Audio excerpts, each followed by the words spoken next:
Hi, I'm Michael Edson. I'm the Director of Web and New Media Strategy at the Smithsonian Institution in Washington, D.C. And I was planning on being with you today at South by Southwest in Austin, but my travel plans changed somewhat abruptly. So rather than being all full of beef barbecue and sleep deprived, I'm here on a chilly March morning in Washington. The Smithsonian Institution is the world's largest museum and research complex. It's got a staff of 6,000 people, 30 million visits here in Washington, maybe 200 million online visits a year.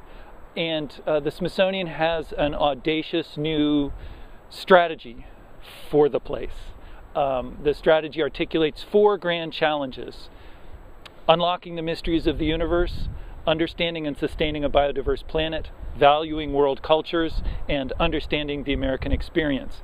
And if you've been around institutions for any length of time, you can be justifiably cynical about an aspirational vision like that. But I really love this strategy. And I love this strategy because it talks about doing work in society, work that matters, as Tim O'Reilly would say, work that perhaps no other kind of institution can do. But a vision like this raises certain first-order questions. Where's this work going to take place? Is it going to take place in the 600 current buildings of the Smithsonian?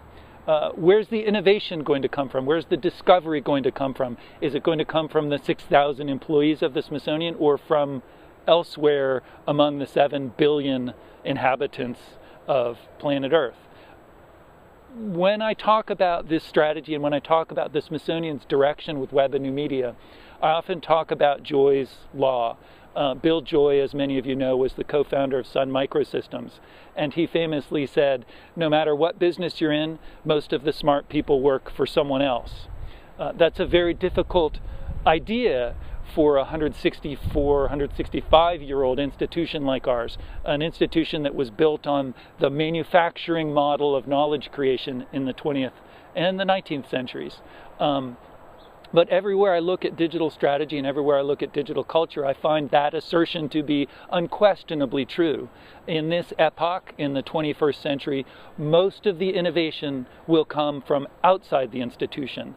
And therefore, it's our job, to be true to our mission, the increase and diffusion of knowledge, and to be true to the aspirations of this grand strategy with these 4 grand challenges, we've got to help innovators outside the Smithsonian to be successful. In the old epoch, you could say, institutions sought network effects by putting all the stuff and all the expertise and all the budget into one organization and surrounded that with a layer of bureaucracy and HR and payroll and hoped that good stuff would happen.